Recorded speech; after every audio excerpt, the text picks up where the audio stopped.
Hello, good day. My name is Steven Cras. I'm a Dutch national.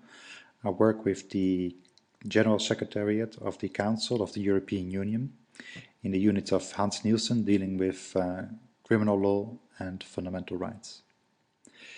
I'm dealing now at the moment with procedural rights, and therefore I was asked to give you a little presentation about the roadmap for strengthening procedural rights for suspect and accused persons in criminal proceedings. In this context, I will address three issues: the history of the roadmap, and then the contents of the roadmap and the measures that have already been adopted on the basis of the roadmap, and lastly, the current work on the basis of the roadmap and an outlook to the future. And this whole stuff I intend to present in about 20 minutes. First, something about the history of the roadmap. As you know, the European Union and its predecessors, the European Community, European Economic Community, the very start, they had as their main focus, at least in the beginning, the economic integration of the member states of the European Union. And this economic integration led to the abolition of borders, the internal borders between the member states. And this had a consequence that more people were traveling abroad to other countries. And as a consequence thereof, more people became actually involved in criminal proceedings in a member state other than their member state of residence. And also the abolition of internal borders has actually enhanced criminal activity, so it became much more a pan-European issue, criminality, than it was before. A lot of measures actually have been taken in order to enhance the possibilities to prosecute criminals and to make it easier for the member states to exchange information and to cooperate with each other. Especially after the terrorist attacks in New York and Washington of 2001, this has become much more speeded up. The European arrest warrant has been adopted, which has considerably enhanced the possibilities for prosecution of crimes, and as a consequence, there was actually a lot of emphasis put on this, on the safety and the security issues. But there was less attention paid to the procedural rights of suspects and accused persons, and therefore it was felt that the balance should be restored between those measures aiming at prosecution, enhancing prosecution on the one side, and the procedural rights of suspects and accused persons on the other side. There was also another reason, actually, why it was necessary to put more emphasis on procedural rights, and that was because the European arrest warrant and other measures that we have adopted in the field of criminal law, they are based on this principle of mutual recognition, meaning that the judicial authorities in the member states, they recognize each other's decisions as if it were their own decisions. For example, the European arrest warrant, there is an issuing authority that issues a decision which is then executed in the executing state by the judicial authorities as if it was their own decision. And this principle of mutual recognition actually requires that there is trust between the judicial authorities. And this trust on its term requires that, that the procedural guarantees of suspect and accused persons are more or less the same in all the member states. And why then do we need all these procedural rights in the European Union, where we have already the European Convention on Human Rights and Fundamental Freedoms of Strasbourg, That is actually because that European Convention, it is it works in a very casuistic manner. Of course, the convention sets out some rules, but these are quite basic rules, and the case law of the European Court on Human Rights in Strasbourg has to interpret in each and every case what are the specific and precise rules to be followed. And therefore it's a very casuistic approach that is taken in Strasbourg, which is not very easy to extract general rules from. And also, Strasbourg actually has no real compelling mechanism, a mechanism by which the court or the commission, as it was in Strasbourg, can constrain member states to adhere to the rules of Strasbourg. So the European Convention is a very good basis actually for procedural rights, but it's not enough, and therefore it was felt that we should do something on a European level, a European Union level. The European Commission actually presented a proposal in 2004 for a comprehensive set of procedural rights. And these rights were, inter alia, the right of access to a lawyer, right to legal assistance, the right to interpretation and translation of documents, the right to information, special rights for vulnerable persons. That was all in the proposal of 2004 of the Commission. A very good proposal. It was discussed during 3 years, however, without a concrete result, because at the time it was still the rules of Amsterdam which were at place, and those required unanimity among member states to work with. Unanimity between member states, and there was only a consultation of the European Parliament. After 3 years working on this 2004 proposal, it was a failure actually. We couldn't get on. There was a sort of blockage. But then in 2009, the Swedish presidency said we should do something new, we should do something different, and they came up with this idea of making a roadmap. And the roadmap would not have a sort of comprehensive set of rights, procedure rights, but there would be a sort of step-by-step approach. And in this step-by-step approach, the procedure rights will be dealt with one measure at a time. And so it will be possible to pay focused attention to each measure and to concentrate attention on each measure and avoid making trade-offs between measures.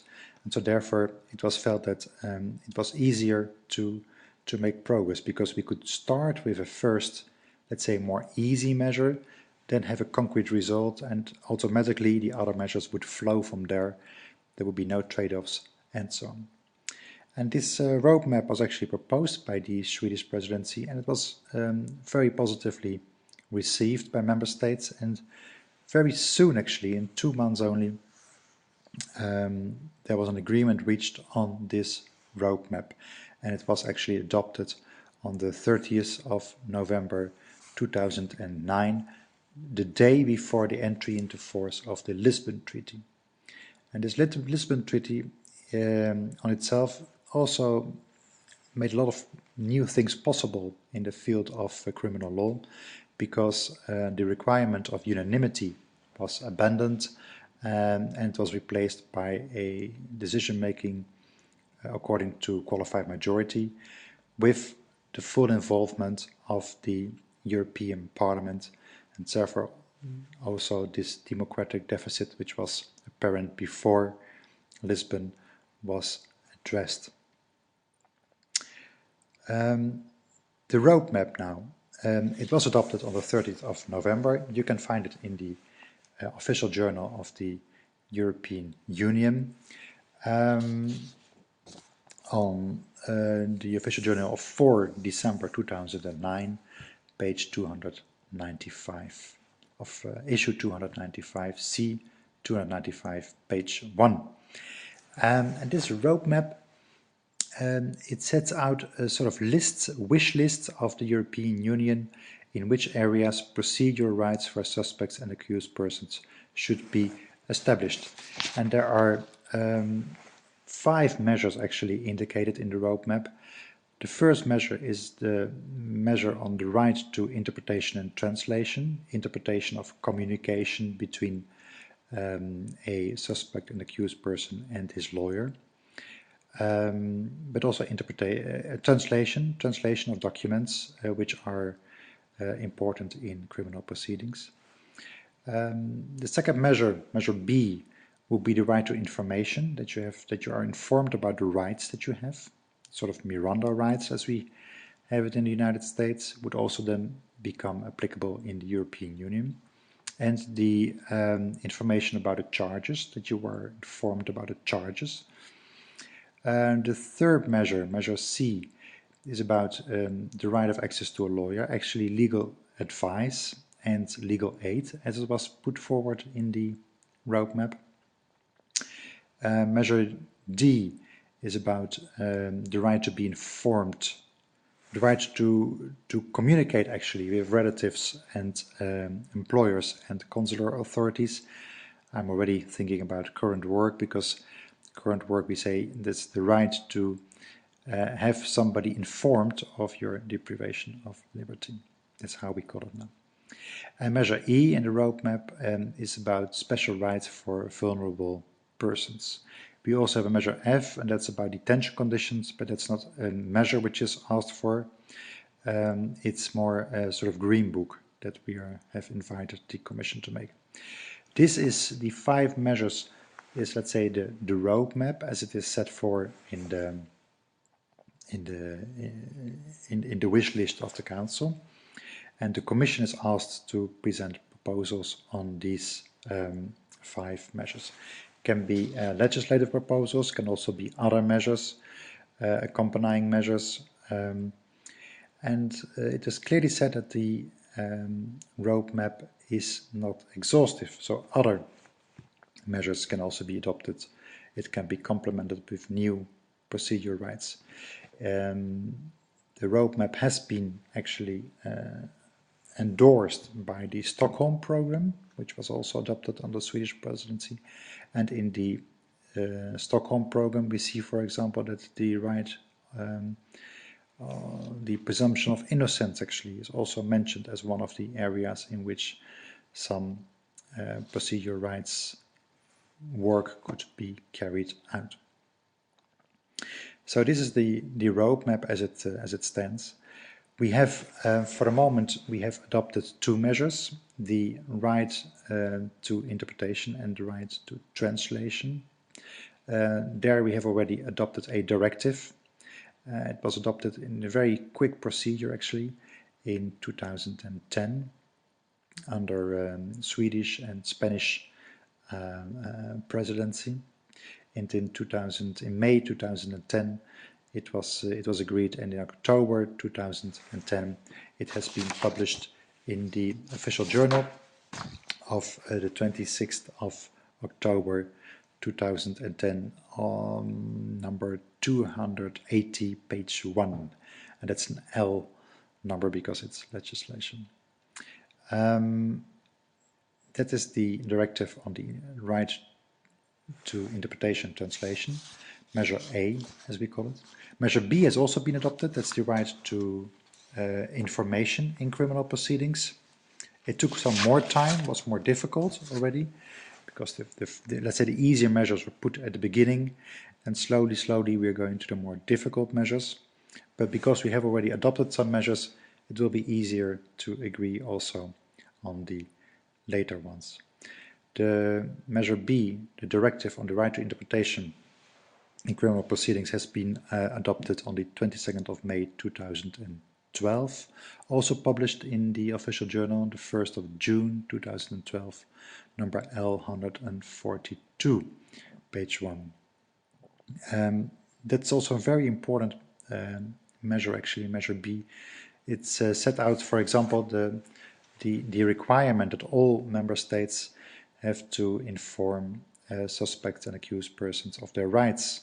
And there should be a sort of standard form by which persons who are deprived of liberty should be informed about their rights in criminal proceedings. And also the rights regarding the charges is mentioned in that important measure B. That is what we have done so far on the roadmap. Currently, we are working on measure C. That's the right of access to a lawyer, but not the part about legal aid. The legal aid part was also mentioned together with the right to legal advice as a measure C in the roadmap, but the Commission has decided to present a proposal only about legal advice, not about legal aid. But they've also combined that actually with measure D, the right to communication with relatives and with consular authorities. So we're now working actually on measures C1, let's say, and D together. That's one directive. And that goes well. Must be said, though, that it is a very difficult measure. We have adopted a general approach on that measure in June 2012. And since September, we are negotiating with the European Parliament to get a final agreement on that measure. And we hope to get that by June 2013, June of this year, under Irish presidency. Then in the pipeline is still the measure E, the rights to the special rights, let's say, for vulnerable persons, children, for example, but also people who have physical impairments. That special attention should be paid to them. The Commission apparently is preparing a proposal which should be presented in November this year. In November this year, they also plan to have a proposal, legislative or other, on the issue of legal aid. And there should also be a proposal on the presumption of innocence being presented in November. So that's a whole package which will then be on the table in November, which can then be addressed by the presidencies coming after that, the Greek, Italian presidencies, and so on.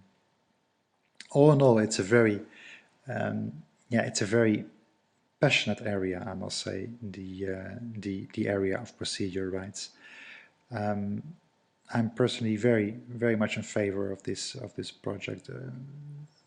People may say that the European Union in some areas is not necessary, or has gone over its competences. But I think really in this area of procedure rights, the European Union can have a real added value by harmonizing, or at least, let's say, approximating the rights for suspects and accused persons in criminal proceedings, so that all people, wherever they are in the European Union, have at least a basic set of rules. These are minimum rules. Member states can always go further.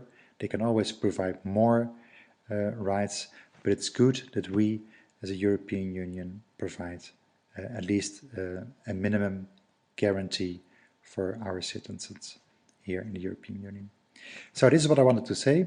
Thank you very much. If you have any questions, you can always try to address them to me by Steven.Cras, C-R-A-S, at concilium.europa.eu.